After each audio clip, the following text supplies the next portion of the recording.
new witness, Advocate Drushantha Ramsamy, a state advocate with the Independent Directorate Against Corruption, a unit of the National Prosecuting Authority, is expected to take the stand at the Madlanga Commission of Inquiry at the Brigitte Mabandla Justice College in Pretoria this morning. Former IDAC head, Advocate Andrea Johnson, is one of two IDAC officials who have testified before the commission. She has been questioned about the unit's investigations into senior police service officers, including suspended National Police Commissioner General Fannie Masemola, as well as Crime Intelligence Head, Lieutenant-General DumisaniKhumalo. SABC News anchor AyandaNyathi, alongside reporter Canny Maphanga in Pretoria for us, and join us with the very latest. A very good morning, Ayanda. So the IDAC stream continues, and this time it's the opportunity of Advocate Ramsamy to assist the commission. That's right, Mfundo, and in fact we anticipate that the commissioners will take us back to when the IDAC officials, including this investigator, took the statements of one Fadil Adams, whose Section 27 referral, let's face it, really set in motion the events that unfolded and culminated in these allegations made by National Prosecuting Authority on the 6th of July last year, and ultimately the establishment of this commission. Andrea Johnson's time before the inquiry, bruising as it was, has now come and gone, with more eyebrow-raising testimony yesterday as she was pressed not only about the relationship that she had with Major General Feroz Khan, but also pressed for an explanation around why IDAC made that decision to essentially lump the now suspended Police Commissioner Fannie Masemola with those who've been charged for fraud and corruption in relation to that Medicaid 24 contract. In fact, as we start, let's take you back to a moment where Sesi Baloyi, one of the commissioners here at Madlanga Commission, essentially engaged, for lack of a better term, Andrea Johnson about what the commission makes of that decision to lump Fannie Masemola with the rest of the accused in that fraud and corruption case. Take a listen.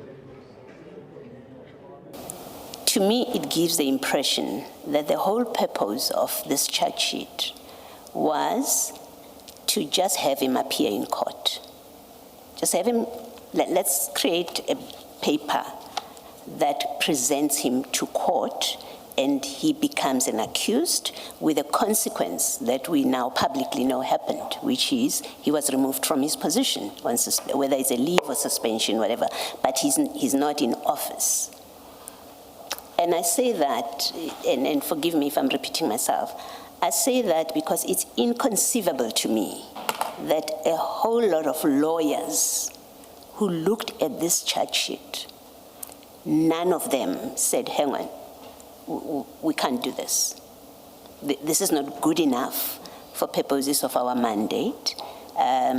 If we want to charge him as involved in corruption, even your interpretation that you give to the chair this morning, if that interpretation had been discussed, it would find reflection in the charge sheet. However inelegantly expressed, if the idea was that, well, you know, he's implicated in the corruption, even if it's just these sections, but that connection, it would have found expression here with a lawyer's eye.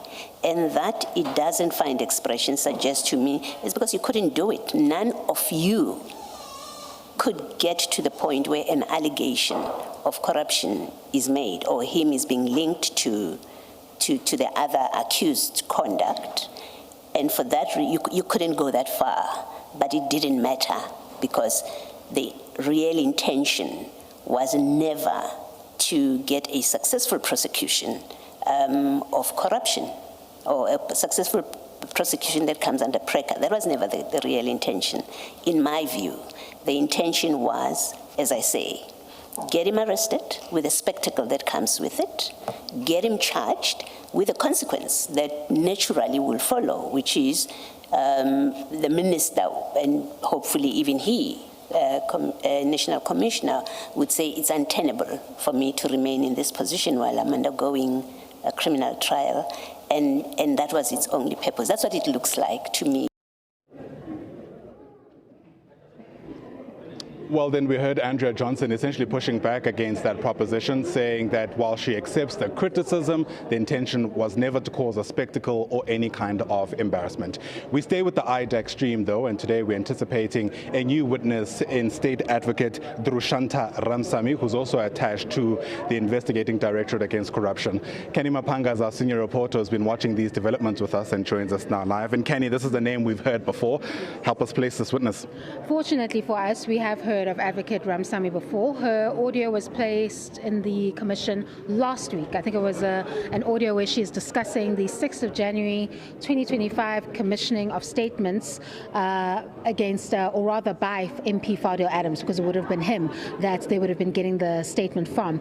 Now, this is critical evidence in the fact that both Ramsamy and Rapesu, who's the investigator at IDAC, are challenging Mr. Perimal's contention that he got another statement from Fadil Adams on the same day. You'll even hear her in the audio saying, how did he commission it in the same day? Because at all times we were together on the 6th of January. She even says they even sat by the pool afterwards when they had completed their duties in Cape Town and were set to return after the day. There's also question marks surrounding the stamps, because she states in the audio that they didn't have one of the stamps. And then even worse, Rapesu states that he thinks the statement was jiggered, so that it was allegedly doctored. And if that is the statement that is before the courts in that particular matter of Brigitte Mabandla, Lieutenant-General DumisaniKhumalo and others, that's also been provisionally withdrawn, but it was placed before court, and it's part of the dockets that was used to authorize that prosecution and place them before the courts. And it's quite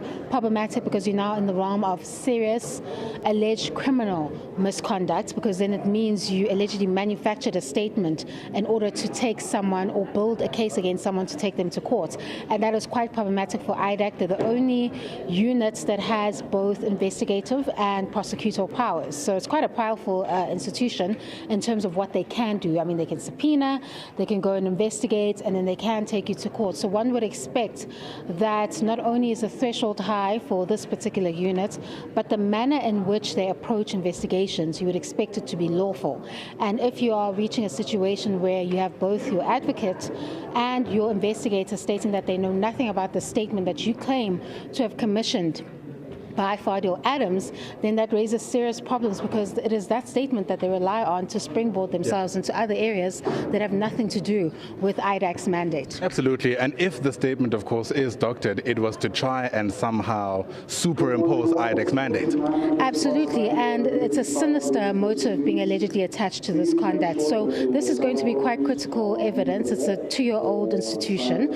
And if it is not working in its current state, this is going to be the opportune time to expose those particular flaws if they exist. Canny Maphanga, senior reporter here at the Madlanga Commission. Thanks very much indeed. The commissioners have now stepped in with day 151 of the inquiry starting now.